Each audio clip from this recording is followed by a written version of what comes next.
बुद्ध अवतार में क्या कमी थी जो लॉर्ड कल्कि को आना पड़ा? कल्कि अवतार की क्या खासियत है? हेलो फ्रेंड्स, सनातन धर्म की मान्यता अनुसार भगवान राम 7वें, भगवान कृष्ण 8वें, भगवान बुद्ध 9वें और कल्कि 10वें और अंतिम अवतार हैं भगवान विष्णु के इस युग चक्र में, 4 युगों के एक चक्र में। अभी कुछ दिन पहले ही हमारे प्रधानमंत्री जी ने भी यही संदेश दिया कि भारत बुद्ध की भूमि है, युद्ध की नहीं। बुद्ध का अर्थ क्या है? जागृत, जो जागा हुआ है, जिसकी चेतना सत्य को प्राप्त कर चुकी है, जो अवेकन है, वही बुद्ध है। पर इस समय सारी दुनिया एक संघर्ष के दौर से गुजर रही है, जहाँ कुछ देश आपस में युद्ध कर रहे हैं और कुछ देशों में ही गृह युद्ध चल रहा है, जैसे अफगानिस्तान, बांग्लादेश, पाकिस्तान, श्रीलंका। मतलब इस समय सारी दुनिया एक तरह के क्लेश, कलह, युद्ध, संघर्ष से ही गुजर रही है। कुछ एस्ट्रोलॉजर्स कहते हैं कि बुद्ध ने सिर्फ परमात्मा को सरेंडर करने पर जोर दिया, ना ही धर्म के लिए युद्ध पर जोर दिया और ना ही ज्ञान पर। बस सारा जीवन भिक्षा ही मांगते रहे। ज्ञान के मार्ग से हटकर उन्होंने सिर्फ ईश्वर को समर्पण का मार्ग बताया। वो ये भी कहते हैं कि श्री कृष्ण ने सिर्फ गीता का ज्ञान दिया, पर प्रेम और भक्ति से ईश्वर को समर्पण का मार्ग नहीं बताया। तो हमें तो ऐसा लगता है कि इन्होंने न बुद्ध को सही से समझा है और न कृष्ण को ही जाना है। पहले कृष्ण को समझ लेते हैं। सारा जीवन बाल्यकाल से ही भगवान का असुरों के संहार में व्यतीत हुआ है। हाँ, उन्होंने गीता का ज्ञान अवश्य दिया है, पर देवी राधा के वो विरही प्रेमी भी जगत में विख्यात हैं और वृंदावन में अपनी देवी भगवती राधा रानी के साथ ही विराजमान हैं। तो कृष्ण ज्ञान, वैराग्य, प्रेम, तपस्या और अधर्म के नाश के लिए ही जाने जाते हैं। भगवान का यह अवतार योगेश्वर कहलाता है, यानी योगियों के ईश्वर हैं वो, पूर्ण पुरुषोत्तम परमात्मा। कोई कमी नहीं है कृष्ण अवतार में। बस इस समय धर्म के 3 चरण शेष नहीं हैं, सिर्फ एक चरण है, वो भी अल्पांश बचा है। पर द्वापर में धर्म के 2 चरण हैं। इस समय स्थिति थोड़ी बेहतर अवश्य थी, तो उतने से ही यानी 16 कलाओं से ही काम चल गया। और रही बात भगवान के बुद्ध अवतार की, तो इसे भी उस समय की वस्तु स्थिति से ही समझना होगा। भगवान बुद्ध का जब अवतार हुआ है, उस समय देश पर बाहरी आक्रांताओं का कोई भय नहीं था। राजा महाराजा कामी, भोगी, विलासी और धर्म के नाम पर कर्मकांडी थे। उस समय विशेष के अनुसार ही भगवान का बुद्ध अवतार हुआ है। तब ऐसे अवतार की कोई आवश्यकता नहीं थी जो युद्ध करे। तब ऐसे अवतार की आवश्यकता थी जो लोगों को भोग वृत्ति और विलासिता की निद्रा से बाहर निकाल सके, उनकी सोई हुई चेतना को जगा सके। और हम पहले भी बता चुके हैं कि मिलावटी ग्रंथों की रचना भी इसी काल में हुई थी, जब श्री कृष्ण की रानियों को देवी लक्ष्मी का अवतार बता दिया गया है और देवी राधा को शास्त्रों से गायब किया गया है, मात्र इसीलिए कि भगवान को बहुपत्नीवादी सिद्ध करके उस समय के राजा महाराजा, सेठ, साहूकार, उच्च धनी वर्ग अनेक विवाहों का, अनेक स्त्रियों का आनंद ले सकें। और ये सब इसीलिए हुआ क्योंकि भगवान बुद्ध के ज्ञान और विचारों ने लोगों की सोई हुई चेतना को जगा दिया था, जो राजा महाराजा और उच्च वर्ग के लिए एक बड़ी मुसीबत बन गया था।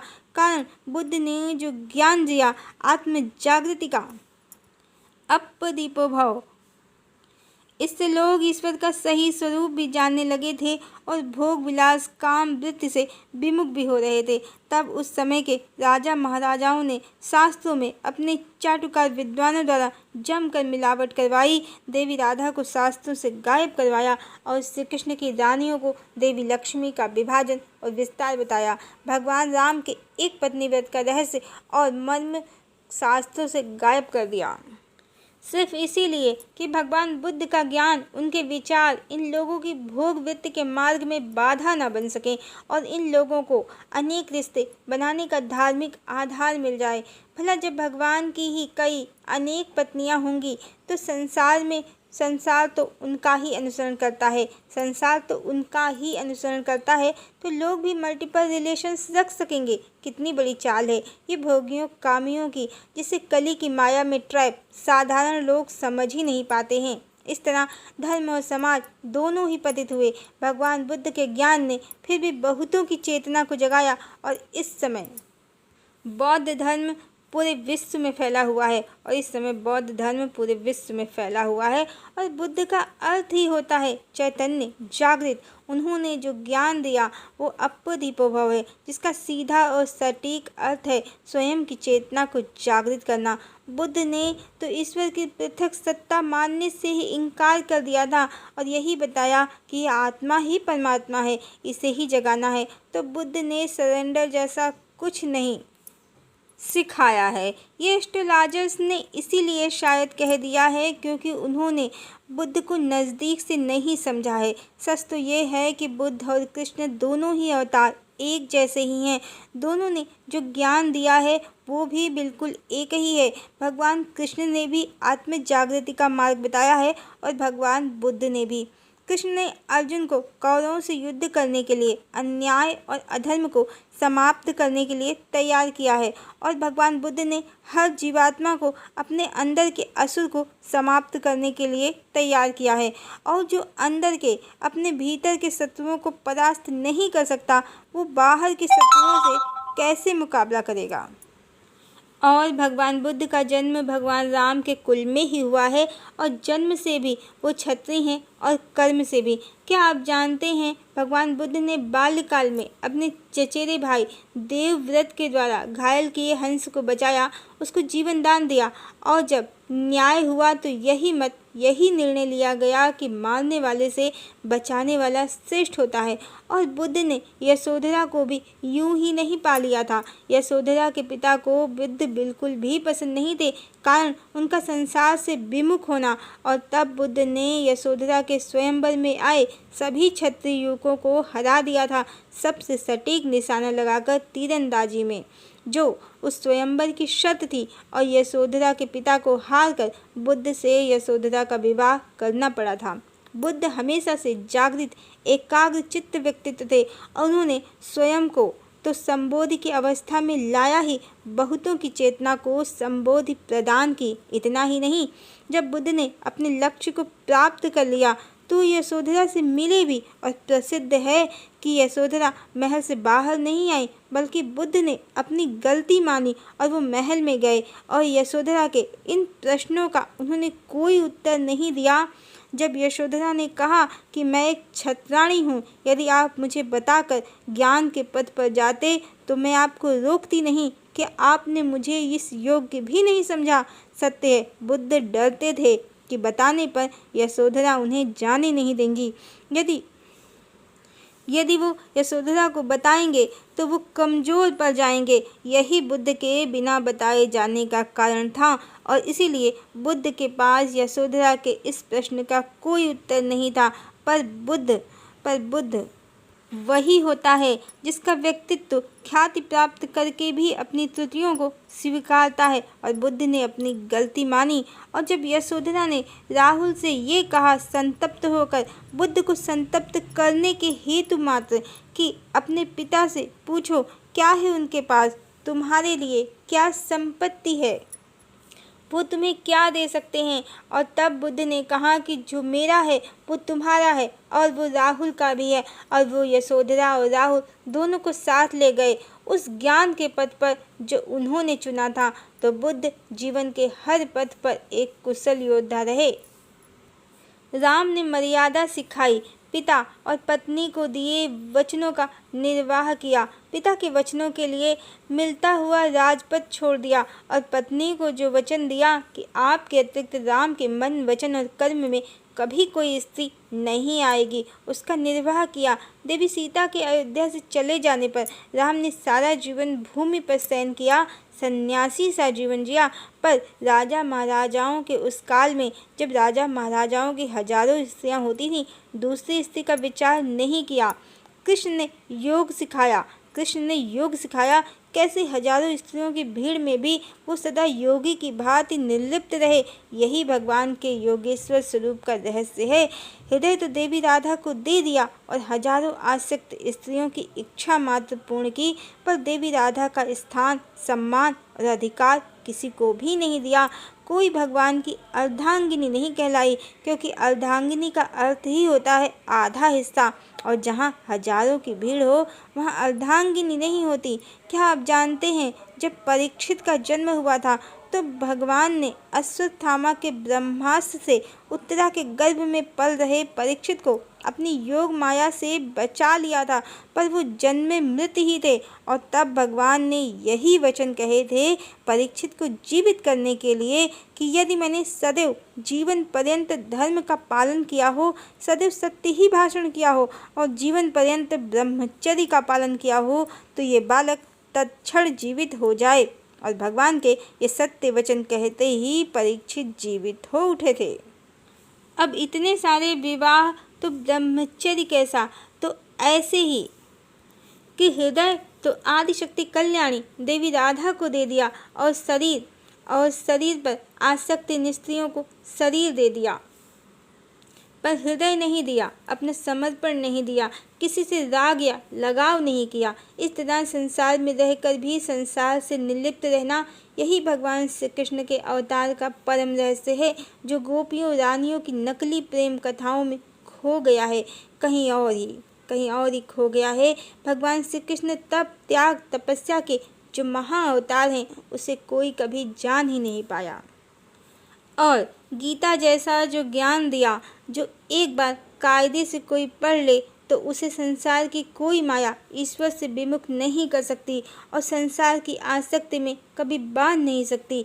इस तरह भगवान राम हो, कृष्ण हो या भगवान बुद्ध, भगवान के सभी अवतारों ने हर बार एक आइडियलिज्म आदर्श स्थापित किया है, जिसे मनुष्यों ने अपनी सुविधा के अनुसार तोड़ मरोड़ दिया है। और भगवान के हर अवतार में मनमानी गलत टीका टिप्पणी छापकर भगवान के निष्कलंक चरित्र में खोट निकाली, मात्र स्वयं के साधारण व्यक्तित्व को भगवान से बढ़िया बताने के लिए। तो इस तरह भगवान के किसी भी अवतार में कोई कमी नहीं थी, बल्कि मनुष्य में क्षमता नहीं है भगवान के समान आदर्श में जीवन व्यतीत करने की, तप त्याग में जीवन जीने की। वैसे भी परमात्मा का मुकाबला मनुष्य नहीं कर सकते हैं, पर कम से कम खोट तो नहीं निकालनी चाहिए अनर्गल बातें उनके बारे में फैलाकर। आइए अब जानते हैं कि जब राम में भी कमी नहीं थी, कृष्ण में भी कमी नहीं थी और बुद्ध में भी नहीं थी, तो कहाँ कमी थी जो कल्कि अवतार लेना पड़ा भगवान को।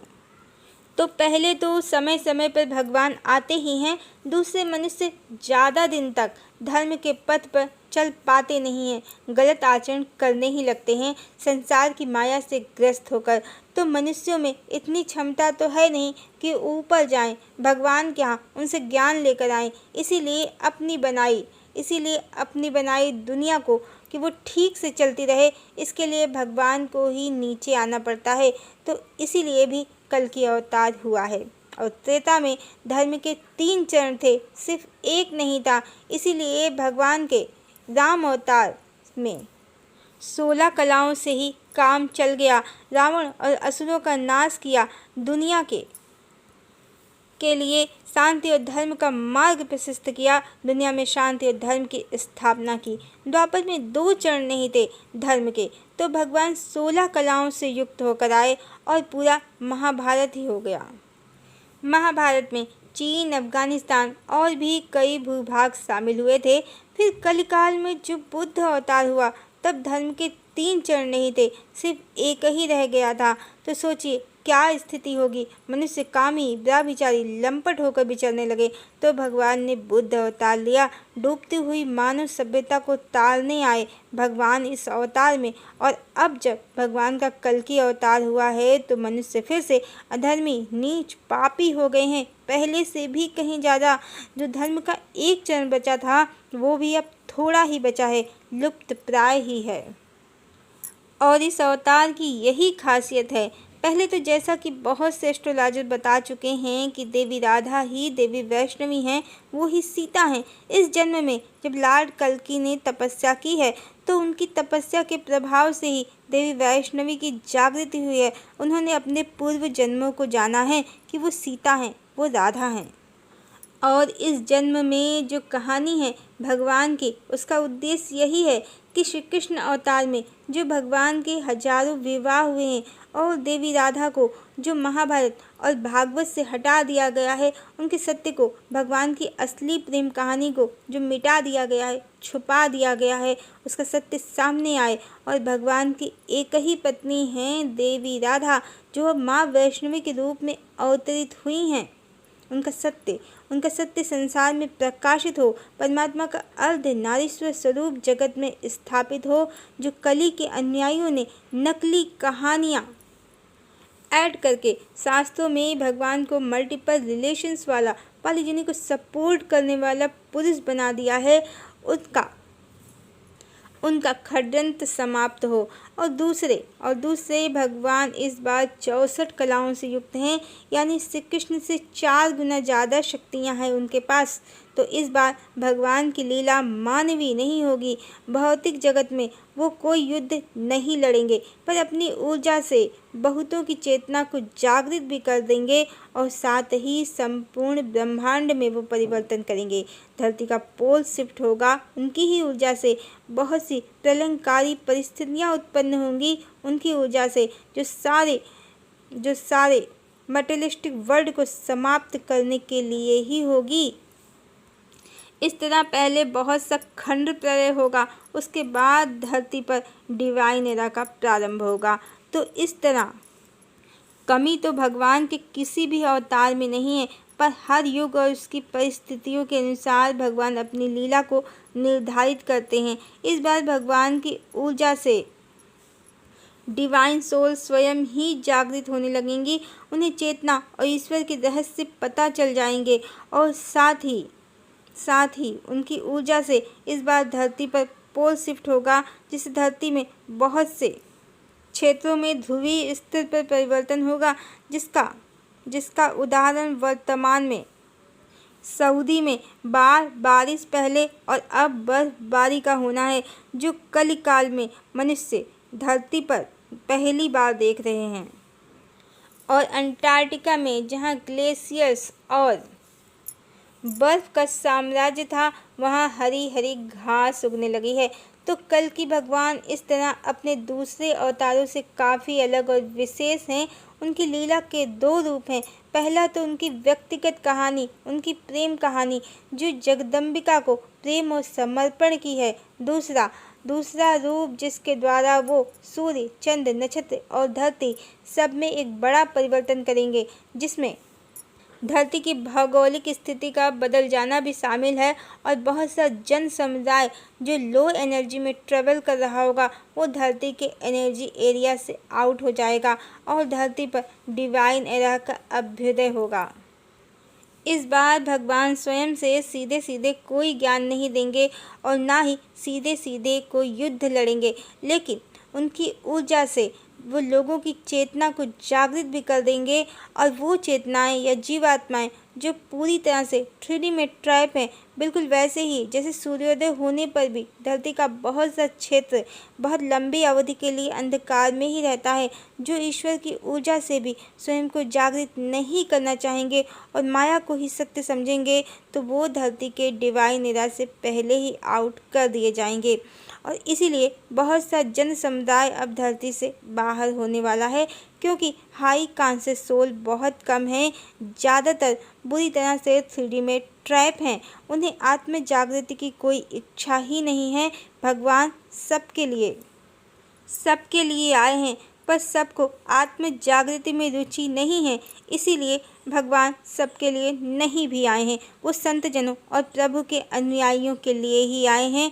वो ही भगवान के साथ साथ डिवाइन एरा में प्रवेश करेंगे और ये सब तो भगवान करेंगे ही, साथ ही उनकी ऊर्जा से मेटेरियलिस्टिक वर्ल्ड का अंत होगा और धरती पर फिर से प्रकृतिवादी दुनिया का प्रारंभ होगा।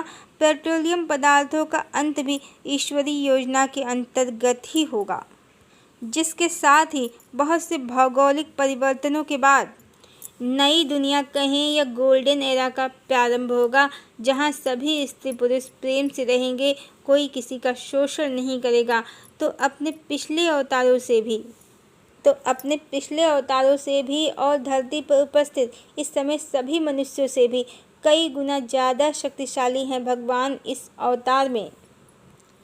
अब जब हमने इतना कुछ बता दिया है तो कोई भी आसानी से समझ सकता है कि कल्कि अवतार क्यों अलग हैं अपने पिछले अवतारों से और उनकी क्या विशेषता है जो उन्हें परम शक्तिशाली तो बनाती ही है, साथ ही वो परम ब्रह्म परमात्मा हैं जो धरती पर मनुष्यों के उद्धार मात्र के लिए ही अवतरित हुए हैं। हरि ओम।